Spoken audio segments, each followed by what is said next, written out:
Success संगम में आपका स्वागत है। मैं यहाँ पे करवाता हूँ दृष्टि द विजन। 67वीं बीपीएससी प्रारंभिक परीक्षा को ध्यान में रखते हुए यह टेस्ट सीरीज आपको कराई जा रही है। टेस्ट संख्या 5 है। चलिए स्टार्ट करते हैं। यहाँ पर आप देख सकते हैं टेस्ट कोड 2105, टेस्ट कोड 2105 और क्वेश्चन बुकलेट सीरीज ए।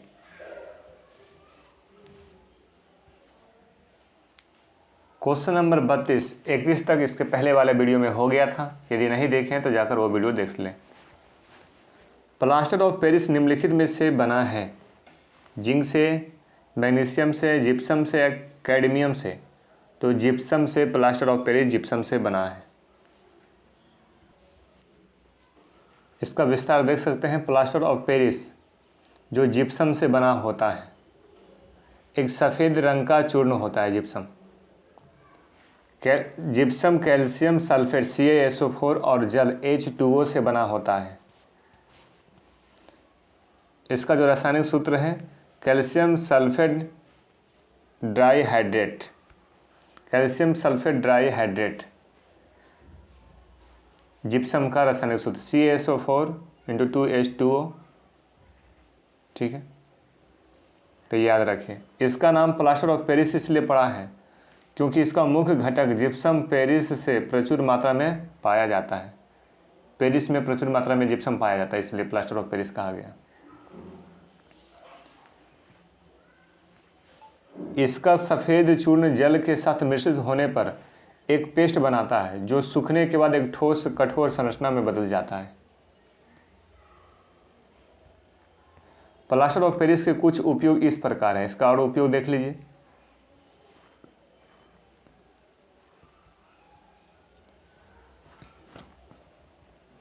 यह एक निर्माण सामग्री है। यह एक निर्माण सामग्री है जिसका उपयोग दीवारों और छत पर एक सुरक्षा परत या कोटिंग के रूप में किया जाता है। इसका उपयोग सजावटी वस्तुओं के लिए मोल्डिंग और कास्टिंग एजेंट के रूप में भी किया जाता है। चिकित्सा के क्षेत्र में विभंग हड्डियों पर बाह्य आवरण के रूप में इसका उपयोग किया जाता है। प्लास्टर करने के लिए हड्डी वगैरह टूट जाती है तो। आगे देखिए, इसका उपयोग ऐतिहासिक स्मारकों और संरचनाओं के निर्माण में भी किया जाता है। इसका उपयोग फ्रेस्को पेंटिंग में भी किया जाता है। इसका उपयोग प्रतिकृतियां बनाने के लिए भी किया जाता है क्योंकि यह पानी में डूबने पर भी नहीं सिकुड़ता है। प्लास्टर ऑफ पेरिस का उपयोग मूर्तियों के निर्माण और इमारतों में सजावट के रूप में उपयोगी धातु ढलाई के लिए किया जाता है। इसका उपयोग इमारतों में आग के खतरों से बचने के लिए भी किया जाता है क्योंकि प्लास्टर ऑफ पेरिस आग प्रतिरोधी होते हैं। प्लास्टर का उपयोग रोगियों के लिए इंडिविजुअलाइज्ड इमोबिलाइजेशन सेल्स के उत्पादन के दौरान रेडियोथेरेपी की तैयारी के लिए किया जाता है। प्लास्टर ऑफ पेरिस का उपयोग दंत चिकित्सा में स्थानांतरित किए जाने वाले दांतों के लिए सांचों के निर्माण में भी किया जाता है। तो यहाँ पर देखें प्लास्टर ऑफ पेरिस का उपयोग। क्वेश्चन नंबर 33 देख लीजिए। निम्नलिखित में से किस अम्ल को अम्लराज के नाम से जाना जाता है? अम्लराज के नाम से किसे जाना जाता है? सल्फ्यूरिक अम्ल को अम्लराज के नाम से जाना जाता है। ठीक है, आगे देखिए। क्वेश्चन नंबर 34, नियत तापीय स्तनधारियों में तापमान का विनियमन निम्नलिखित में से किसके कारण होता है? तो ये संवहन के कारण। नियत तापीय स्तनधारियों में संवहन के कारण तापमान का विनियमन होता है। पहले से देखिए, कुनैन दवा का उपयोग निम्नलिखित में से किस रोग के उपचार के लिए किया जाता है? कुनैन दवा का उपयोग बताइए। मलेरिया के उपयोग के लिए कुनैन के छाल से मलेरिया का दवा बनाया जाता है। आधुनिक आनुवांशिकी का जनक किसे कहा जाता है? Question number 36, Gregor John Mendel को आनुवांशिकी का जनक कहा जाता है। आनुवांशिकी का जनक। ठीक है, अगला क्वेश्चन देखिए, मानव रक्त किस क्रिया से शुद्ध होता है? मानव रक्त किस क्रिया से शुद्ध होता है? डायलिसिस क्रिया से मानव रक्त का शुद्धिकरण होता है। ठीक है। क्वेश्चन नंबर 38 देखिए, इंसुलिन के स्राव के लिए मानव शरीर का कौन सा अंग उत्तरदायी है? इंसुलिन के स्राव के लिए मानव का कौन सा अंग उत्तरदायी? अग्नाशय। अग्नाशय इंसुलिन के स्राव के लिए उत्तरदायी है। ठीक है, इसका विस्तार देख लीजिए। अग्नाशय मानव शरीर में इंसुलिन के लिए उत्पादन के लिए उत्तरदायी है। जो कि कोशिकाएं इंसुलिन का उत्पादन करती हैं उन्हें बीटा कोशिकाएं कहा जाता है। बीटा कोशिकाएं अग्नाशय कोशिकाओं के समूह में वितरित होती हैं, जिन्हें आइसलेट्स ऑफ लैंगरहैंस खोज करने वाले शरीर रचना विज्ञानी के नाम पर कहा जाता है। इंसुलिन एक हार्मोन है जो रक्त से पड़ोसी कोशिकाओं में ग्लूकोज के परिवहन में सहायता में मदद के माध्यम से रक्त शर्करों के स्तर को विनियमित करने में मदद करता है। ठीक है। क्वेश्चन नंबर 39, BCG टीके द्वारा किस बीमारी का इलाज किया जाता है? क्षय रोग, टीबी का। BCG टीका टीबी के लिए दिया जाता है। ठीक है, टीबी के उपचार के लिए BCG का टीका दिया जाता है, ट्यूबरकुलोसिस। क्वेश्चन नंबर 40 देखिए, इलेक्ट्रोएन्सेफलोग्राम परीक्षण किससे संबंधित है? इलेक्ट्रोएन्सेफलोग्राम ये मस्तिष्क से संबंधित है। EEG, कभी कभी EEG का फुल फॉर्म पूछ लेता है, तो याद रखें इलेक्ट्रोएन्सेफलोग्राम। EEG का परीक्षण मस्तिष्क का किया जाता है। ठीक है। निम्नलिखित में से किसकी माप क्रेस्कोग्राफ द्वारा की जाती है? क्रेस्कोग्राफ पौधों की वृद्धि। ठीक है, पौधों की वृद्धि के माप के लिए क्रेस्कोग्राफ का प्रयोग किया जाता है। याद रखिएगा, क्रेस्कोग्राफ पौधे की वृद्धि की माप के लिए। इसका विस्तार देख लीजिए। क्रेस्कोग्राफ एक ऐसा उपकरण है जिसका उपयोग पौधों में वृद्धि के मापन के लिए किया जाता है। भारतीय वनस्पति शास्त्री सह जीव विज्ञानी सर जगदीश चंद्र BC ने इस उपकरण का आविष्कार किया था। स्मोक्ड ग्लास प्लेट्स और कई क्लॉक वाइट गियर वे दो महत्वपूर्ण घटक हैं जिनका उपयोग इस उपकरण में किया जाता है। ठीक है, प्लेट के नियमित अंकन होता है और क्लॉक वाइट गियर का उपयोग पौधे की वृद्धि के मापन के लिए किया जाता है। पौधे की वृद्धि विभिन्न परिस्थितियों से प्रभावित होती है। तो ये क्रेस्कोग्राफ याद रखिए, क्रेस्कोग्राफ ये पौधे की वृद्धि का मापन करता है। क्वेश्चन नंबर 42, किस परिघटना के कारण साबुन तथा अपमार्जक कपड़ों से दाग को सरलता से हटाने में सक्षम होते हैं? पृष्ठ तनाव में वृद्धि, पृष्ठ तनाव में कमी, ससंजक बल और अस्कंदन। तो पृष्ठ तनाव में कमी होता है पृष्ठ तनाव में, तो फिर जो भी अपमार्जक जो है दाग को सरलता से हटाया जा सकता है।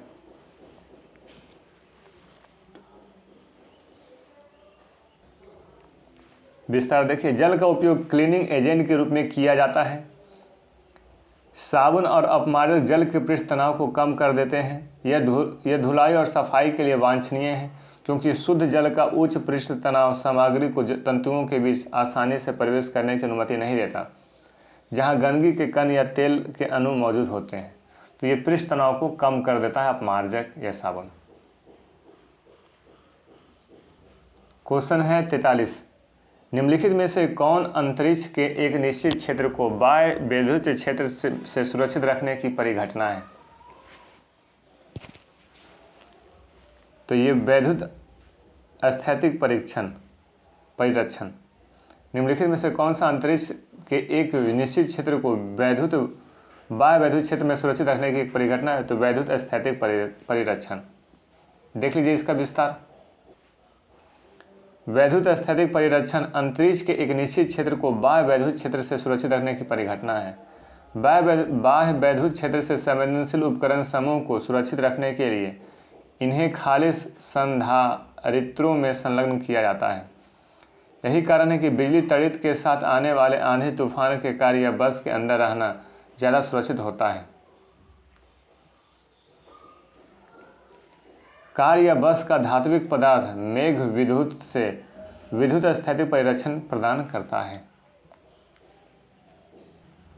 क्वेश्चन नंबर 44 देखिए, किस तापमान से नीचे कुछ धातु और मिश्र धातु अपनी प्रतिरोधकता पूरी तरह से खो देता है? तो अपनी प्रतिरोधकता पूरी तरह से खो देता है संक्रमण ताप। तो ये बी हो गया आंसर। क्वेश्चन नंबर 45 देख लीजिए, एक खगोलीय दूरबीन द्वारा प्रतिबिंब बनता है। एक खगोलीय दूरबीन द्वारा प्रतिबिंब बनता है। उल्टा आभासी और आवर्धित प्रतिबिंब बनता है। उल्टा आभासी और आवर्धित प्रतिबिंब बनता है खगोलीय दूरबीन के द्वारा, याद रखिएगा।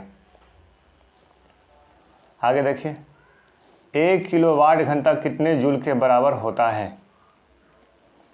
तो 3.6 × 10⁻6 जूल। ये 106 नहीं है, पर पावर 6 होना चाहिए। तो इसका आंसर ए हो जाएगा। किस धातु को अमलगम कहे जाने के लिए कौन सा घटक आवश्यक है? तो ये पारद या पारा। किसी धातु को अमलगम कहे जाने के लिए कौन सा घटक आवश्यक है? तो पारा या पारद। विस्तार देख लीजिए, ऐसा मिश्र धातु जिसका एक घटक पारा होता है उसे अमलगम कहा जाता है। ठीक है। पारे की उच्च मात्रा वाले तरल जो तरल अवस्था में होते हैं को छोड़कर अमलगम संरचना में क्रिस्टलीय होते हैं। अमलगम के बारे में प्राचीन काल से ही जाना जाता है और पहली शताब्दी ईस्वी में प्लिनी द एल्डर द्वारा इसका उल्लेख किया गया था। गदत चिकित्सा, दंत चिकित्सा लिखा हुआ है, ठीक है, में चांदी और टीन के अमलगम जिसमें मामूली मात्रा में तांबा और जस्ता भी उपलब्ध होता है का उपयोग दांतों को भरने के लिए किया जाता था यह। ठीक है। अब अगला क्वेश्चन देखिए, क्वेश्चन नंबर 48, कौन सा अम्ल नेत्र धावन का घटक है? नेत्र धावन का घटक है बोरिक अम्ल। बोरिक अम्ल नेत्र धावन का घटक है। बोरिक अम्ल में फंगल या बैक्टीरियल संक्रमण के विरुद्ध हल्के एंटीबायोटिक गुण होते हैं। बोरिक अम्ल का उपयोग आंखों को साफ करने या भिगोने के लिए नेत्र धावन के रूप में उपयोग किया जाता है। यह आंखों की जलन से राहत प्रदान करता है और धुंध, स्मॉग, क्लोरीन या अन्य रासायनिक प्रदूषकों को आंख से हटाने में सहायक होता है। ठीक है। अब क्वेश्चन देखिए 49, भारत में निम्नलिखित में से किन विषैले रसायनों पर प्रतिबंध लगाया गया है जो शरीर के कुछ हार्मोन की नकल करते हैं और कैंसर की प्रगति को सक्रिय करता है? तो बिस्फेनॉल ए। ठीक है। क्वेश्चन नंबर 50 देखिए, हीलियम के नाभिक के घटक कौन से हैं? हीलियम के नाभिक के घटक कौन से हैं? तो ये 2 प्रोटॉन और 2 न्यूट्रॉन। 2 प्रोटॉन होते हैं और 2 न्यूट्रॉन होते हैं इसके नाभिक के घटक में। Helium He2। आगे देखिए 51, निम्नलिखित में से कौन सा ऊष्मा का सर्वोत्तम सुचालक है? ऊष्मा का सर्वोत्तम सुचालक जल, बेंजीन, ईथर या पारा? तो पारा जो है ऊष्मा का सुचालक। फिटकरी निम्नलिखित में से किस प्रक्रिया द्वारा गंदे पानी को साफ करती है? फिटकरी। तो फिटकरी जो है अस्कंदन प्रक्रिया द्वारा गंदे पानी को साफ करती है। अस्कंदन की प्रक्रिया के द्वारा, अस्कंदन की प्रक्रिया के द्वारा फिटकरी गंदे पानी को साफ करती है।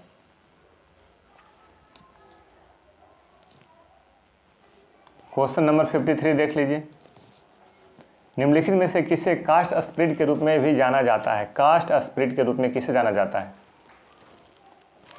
तो मिथाइल अल्कोहल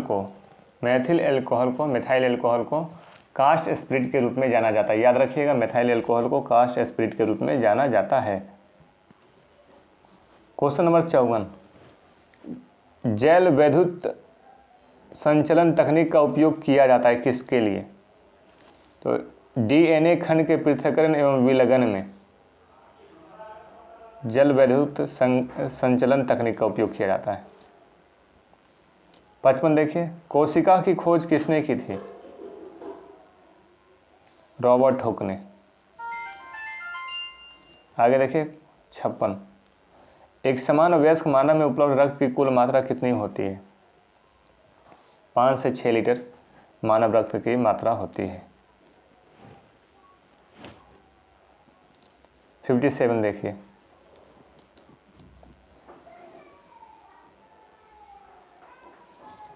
दिए गए हार्मोन में से कौन सा एक पादप हार्मोन नहीं है? दिए गए हार्मोन में से कौन सा एक पादप हार्मोन नहीं है? साइटोकिनिन, ऑक्सिन, एथिलीन, जिबरेलिन, ये सारा पादप हार्मोन है, इसलिए इसमें सबको ही है। तो ये आपका हो गया ई। सारा क्या है, यहाँ पे जितने सारे ऑप्शन दिए हैं सब पादप हार्मोन है। इसका विस्तार देख लीजिए। पादप हार्मोन को आमतौर पर 5 समूह में वर्गीकृत किया जाता है: अवशेषिक अम्ल, ऑक्सिन, साइटोकिनिन, एथिलीन, जिबरेलिन। ये हार्मोन या तो विकास प्रवर्तक होते हैं या विकास अवरोधक होते हैं। ऑक्सिन, साइटोकिनिन और जिबरेलिन पौधों के विकास में सहायक होते हैं। ऑक्सिन, साइटोकिनिन और जिबरेलिन विकास के लिए सहायक होते हैं। एब्सेसिक अम्ल, एथिलीन विकास के अवरोधक के रूप में कार्य करते हैं। एब्सेसिक और एथिलीन अवरोधक के रूप में, और यहाँ पे ऑक्सिन, साइटोकिनिन और जिबरेलिन विकास में सहायक होते हैं। पत्तियों द्वारा तैयार भोजन को पौधे के विभिन्न भागों में संवहन के लिए उत्तरदायी पादप उत्तक कौन सा है? जाइलम, फ्लोएम, शीर्षस्थ विभोत्योजक योतक, अंतर्वेशी विभज्योतक। तो ये फ्लोएम है, ठीक है। संवहन के लिए उत्तरदायी, भोजन को पौधे के विभिन्न भागों तक फ्लोएम के द्वारा पहुंचाया जाता है।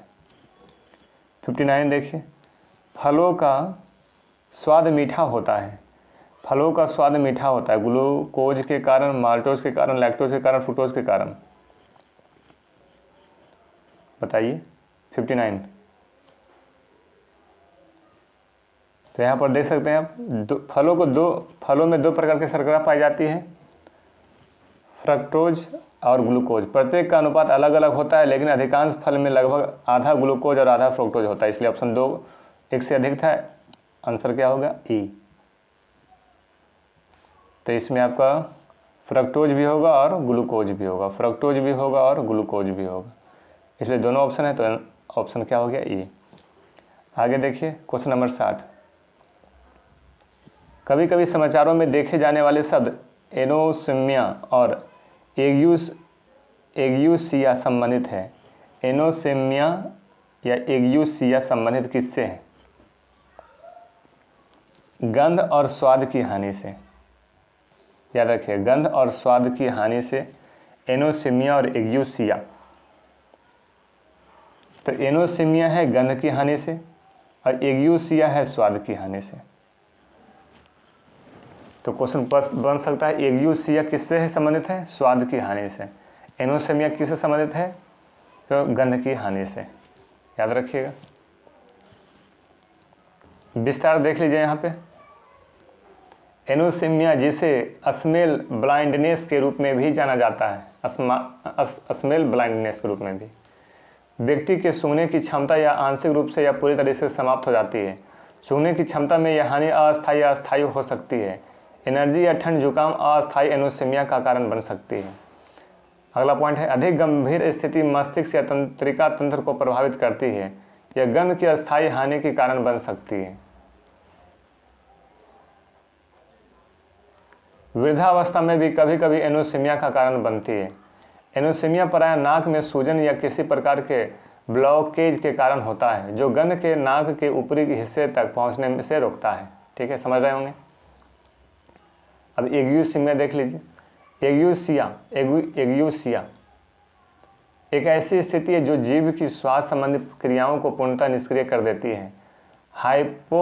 हाइपोगेसिया डिसगेसिया की तुलना में एग्यूसिया की स्थिति दुर्लभ है, क्योंकि हाइपोगेसिया स्वाद की आंशिक हानि होती है और डिग्यूसिया में स्वाद का विरूपण या परिवर्तन होता है। स्वाद विकारों के मुख्य कारण मस्तिष्क की चोट, ऊपरी श्वसन नलिका में संक्रमण और विषाक्त पदार्थों एवं दवाओं के संपर्क में आना है। समाचारों में कोविड-19 रोगियों में गंध और स्वाद संबंधी सभी क्रियाएं पूर्णतः निष्क्रिय हो जाती हैं।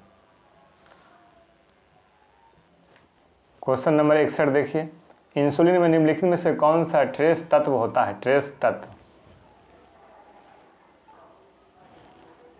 तो ये जिंक, आंसर क्या हो गया? जिंक।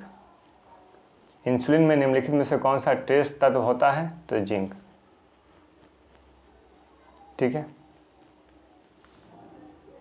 देखिए बताया जा रहा है यहाँ पे, इंसुलिन में ट्रेस तत्व के रूप में जिंक मौजूद होते हैं। यह इंसुलिन चयापचय में एक महत्वपूर्ण भूमिका निभाता है और एक कुशल एंटीऑक्सीडेंट के रूप में भी कार्य करता है। यह अग्नाशयी इंसुलिन सामग्री में वृद्धि करता है और ग्लूकोज सहिष्णुता परीक्षण में सुधार करता है। ठीक है, तो ट्रेस तत्व कौन सा है? जिंक, इंसुलिन में। निम्नलिखित में से किसकी माप आवेग के समान ही होती है? आवेग के समान, आयतन, संवेग, बला घूर्णन, संवेग दर में परिवर्तन। यहाँ पे आप बताइए, इसका आंसर दीजिए कमेंट बॉक्स में। इस वीडियो में इतना ही, मिलते हैं अगले वीडियो में। वीडियो को 2 बार 3 बार देखिए, समझिए, जहाँ ज़रूरत पड़े स्क्रीनशॉट लीजिए, नोट्स खुद का बनाइए।